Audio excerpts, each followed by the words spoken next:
But let's talk to Gareth Bacon MP. He's live with us down on College Green, Conservative MP for Orpington, because we need to ask Gareth about what's been going on inside the mind of Sadiq Khan, the man who keeps telling us that 4,000 people die of air pollution every year. He issued a tweet the other day saying that in poor areas the air pollution's worse than it is in richer areas. Not quite sure how he's worked that one out, but let's ask Gareth. Gareth, very good morning to you. Good morning, Mike. How are you? Yeah, very well indeed. I mean, we're talking a lot about science this morning and whether some science is better than other science. Looking back, of course, at the 3-year anniversary of the lockdown happening, it seems to me that politicians seem to use scientific data to suit their purposes when they feel like it. Well, some do. I think that's probably fair to say, because the thing about science is that most people in this country are not scientists, so they would find it very difficult to contest it. And you'll see if people say we need to follow the science for something, whatever the end may be, that is almost the trump card that can beat any argument, because unless you are scientifically qualified or you have a deep scientific understanding, you feel like you can't argue with it without looking stupid. Yes, but the trouble is an awful lot of the science that they say is science actually isn't science, is it? I mean, as we saw with some of the modelling that went on during COVID, and as we're now seeing with Sadiq Khan and his ULEZ expansion plans, he keeps quoting this figure of 4,000 people dying of air pollution every single year, but he doesn't really have any data to back that up. And in fact, it's now being challenged openly. Yes, well, the 4,000 figure is the result of modelling that was done quite a long time ago. And what he's done is he's shifted the argument, because when that figure originally was released, it was 4,000 people, air pollution may contribute to an earlier death than they would otherwise have. And he has changed the word contribute to cause. So people are now thinking, well, 4,000 people are dying directly as a result of air pollution. And of course, he is trying to blame the private motorist for the cause of that air pollution. And actually, we know that where there is air pollution, it's not private vehicles that is the primary contributor. It's a range of areas. And of course, the other thing is that when people die, it depends on their age. They may die of a multitude of different factors. So, for example, in my own borough, the London Borough of Bromley, he likes to say that 204 people every year are killed by air pollution. Well, that's not true.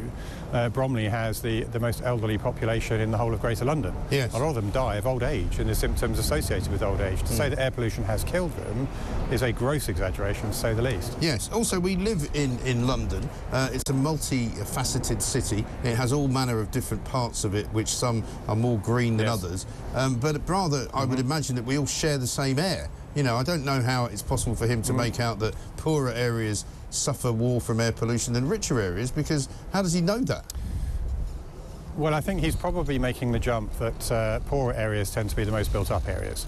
So you would go to certain parts of, say, Kensington or Camden or places like that where the area is much more built up and there's less area for whatever air pollution there is to disperse.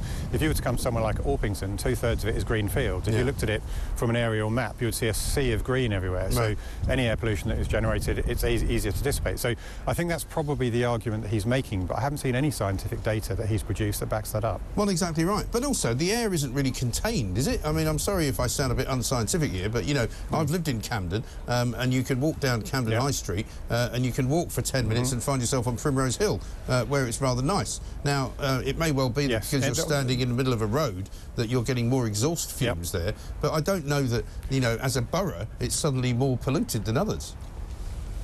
No, I mean, there are measures that have been done, I think, by Imperial College, and they do rank the various different London boroughs. So I know, for example, that the London Borough of Bromley has marginally less clean air than the London Borough of Havering, but they're numbers 1 and 2, respectively, in the whole of Greater London. So it will vary from place to place, but, you know, it has occurred to me more than once. I listened to Sadiq Khan talking as though we're all living in this sort of gigantic gas chamber where we're all breathing in poisonous air. It's going to terminate our lives. I'm over 50 years old, and I've lived in Greater London for just about all of my life. And I've worked in central London since I was 18, and I don't seem to be dead. So I can't quite work out how he is making that leap. And of course, he lives and works in central London, and he's older than me. So, you know, his argument seems to fall down the minute you start probing it. Yeah.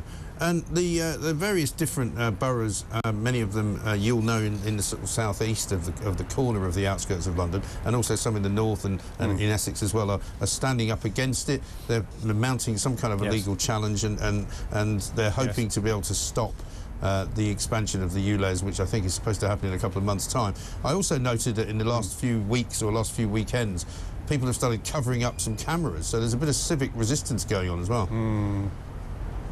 Well, there's quite a lot from what I've heard. I mean, I've heard about cameras being covered over. There was an amusing photograph of a cardboard box that had been put over a camera somewhere with "Stop electing idiots" written on it, which I thought was marginally entertaining.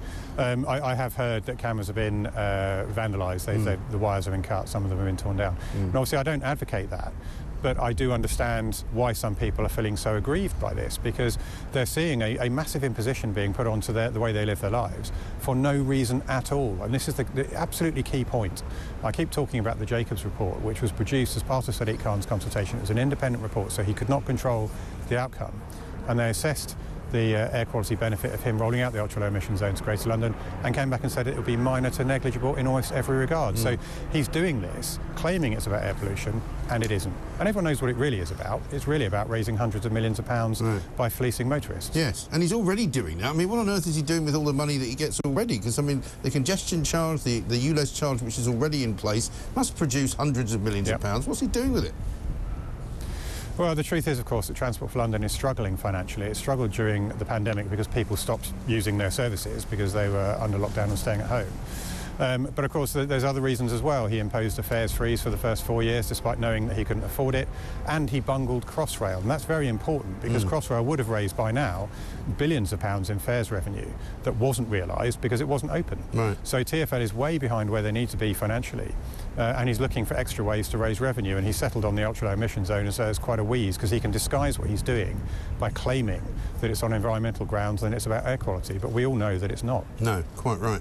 And just finally, Gareth, on the third anniversary of lockdown, that seems incredible that it's been that long ago, really. 3 years has passed incredibly quickly. A lot of people saying to me this morning that, you know, we must learn from what happened, we must never do it again.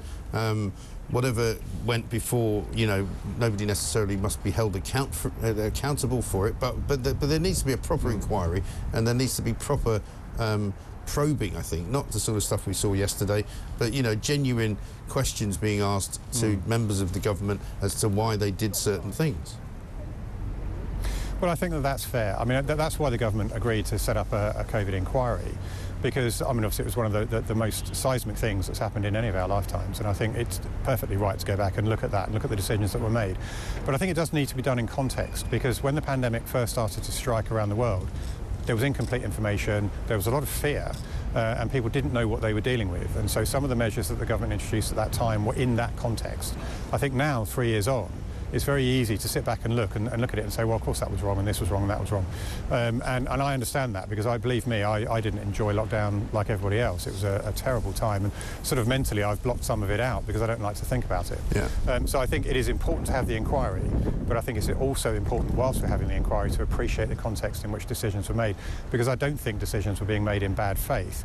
I think they were being made with the best of intentions. Whether they were right or wrong, I think that's something the inquiry can wrinkle out. Indeed. Gareth, good to talk to you. Thanks very much indeed. Gareth Bacon, MP, Conservative for Orpington there, which is one of the areas affected by the expansion zone for ULEZ, the ultra-low emission zone that Sadiq Khan wants to operate even on the outskirts of London, not just inside of it. And of course there's massive opposition to it, and nobody wants it. Even in a consultation, something like 80% of people said they weren't interested in it, and yet he's still pressing ahead. Why? Because he needs the money, doesn't he?